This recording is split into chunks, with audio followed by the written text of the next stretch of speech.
Muy bien, ahora vamos a hacer un ejemplo tomando un dataset de Kaggle.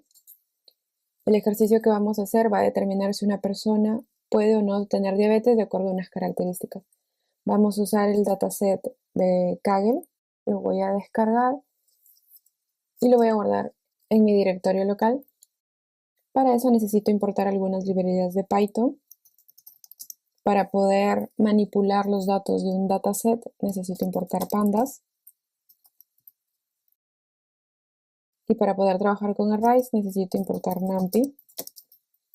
Y para usar el algoritmo de clasificación de KNN vamos a usar la librería scikit-learn. Entonces decimos de la librería de scikit-learn vamos a llamar al módulo neighbors y voy a importar su clase que es kneighbors classifier. Ejecutamos para importar las clases. Ahora vamos a crear nuestro data frame llamando al dataset que hemos descargado de Kaggle. El dataset es diabetes.csv y vamos a evaluar qué columnas tiene usando la función head para mostrar las 5 primeras filas. Entonces tenemos que una persona es evaluada si tiene o no diabetes de acuerdo a estas features, que es la cantidad de embarazos, glucosa, edad. Tenemos que identificar las features que van a ser agregadas a nuestro algoritmo de entrenamiento y cuál va a ser nuestra columna target. Aquí se ve claramente que esta sería nuestra columna target, que es outcome, que define cuando una persona o no tiene diabetes. Las demás van a ser las columnas que van a ser ingresadas a nuestro algoritmo de clasificación. Entonces el siguiente paso es separar estas columnas en dos variables. Vamos a crear la variable y donde va a estar almacenada la columna target. Entonces de mi data frame llamo la columna outcome, ejecutamos.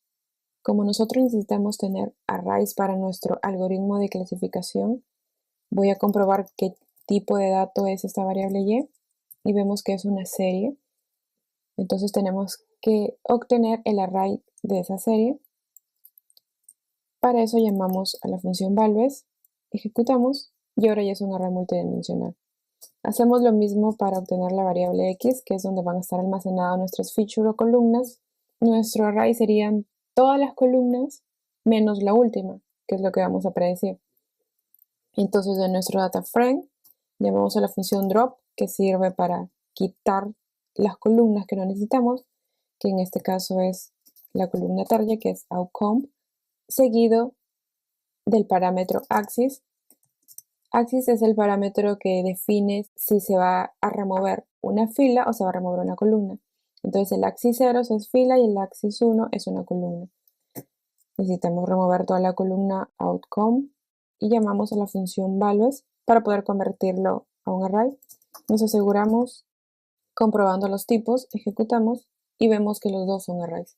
Entonces ya tenemos listas nuestros dos arrays para hacer nuestro algoritmo de clasificación. Entonces el siguiente paso es obtener nuestros datos de entrenamiento y nuestros datos de testeo.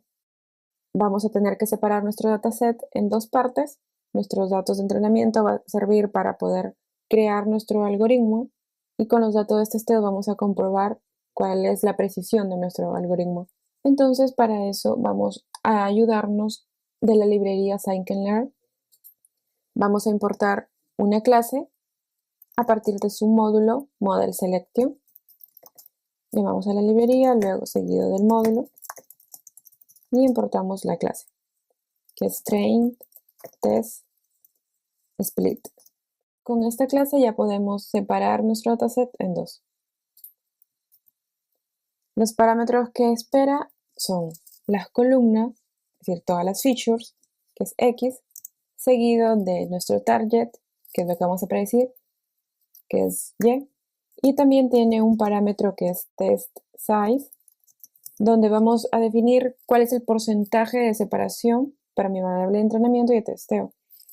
Test size significa cuál es el porcentaje que le vamos a dar para testear. Entonces en este caso le vamos a decir que sea un 70% para entrenamiento y un 30% para testeo, entonces sería un 0.3. Luego tenemos otro parámetro opcional que es Random State. Este parámetro ayuda mucho para ejercicios prácticos que queremos que los resultados se vuelvan a repetir, porque cada vez que llamamos a esta función, empieza a separarlo de manera aleatoria. Entonces, definiéndole un valor a este parámetro Random State, nos aseguramos de que siempre la separe de la misma manera. Entonces le vamos a colocar un número, 0. Esta función va a devolver 4 valores, que va a ser nuestra data de entrenamiento X, nuestra data de testeo, nuestro target de entrenamiento y nuestro target de testeo. Ejecutamos y ya tenemos nuestras variables creadas. Para asegurarnos cuál es la cantidad en la que ha sido dividido, podemos imprimir con la función shape cuál es el tamaño de nuestro array. Quiero saber el tamaño de mi array de entrenamiento y el tamaño de mi array de testeo. Podemos llamar al target de testeo, ejecutamos y vemos que ha sido dividido 537 datos para entrenamiento y 231 para testeo. El siguiente paso es crear una instancia de KNN. Ya habíamos importado nuestra clase de la librería scikit-learn, que era KNeighborsClassifier. Y el parámetro que vamos a agregar aquí es el parámetro de KNVecinos, que va a definir si un nuevo dato se encuentra o no en una clase. El parámetro nNeighbors y vamos a definirlo con 3. Ejecutamos y ya tenemos una instancia del algoritmo de KNN. El siguiente paso ya es entrenarlo. Para eso vamos a usar la función feed. Con la función feed lo que hacemos es entrenar X y Y. Y ahora ya podemos hacer nuestra predicción. Para eso usamos la función predict y le pasamos como argumento las columnas de testeo. Voy a almacenarle una variable predict y voy a mostrarla. Entonces, estos son los resultados de si una persona tiene o no tiene diabetes usando KNN. Nuestra siguiente tarea es evaluar el performance de la predicción, saber si el parámetro que hemos elegido, en este caso n, es el correcto, cuál es el porcentaje de aciertos del modelo. Esta parte es muy importante, así sabremos si nuestro modelo puede o no tener overfitting o underfitting. Estas métricas las vamos a revisar en la siguiente lección.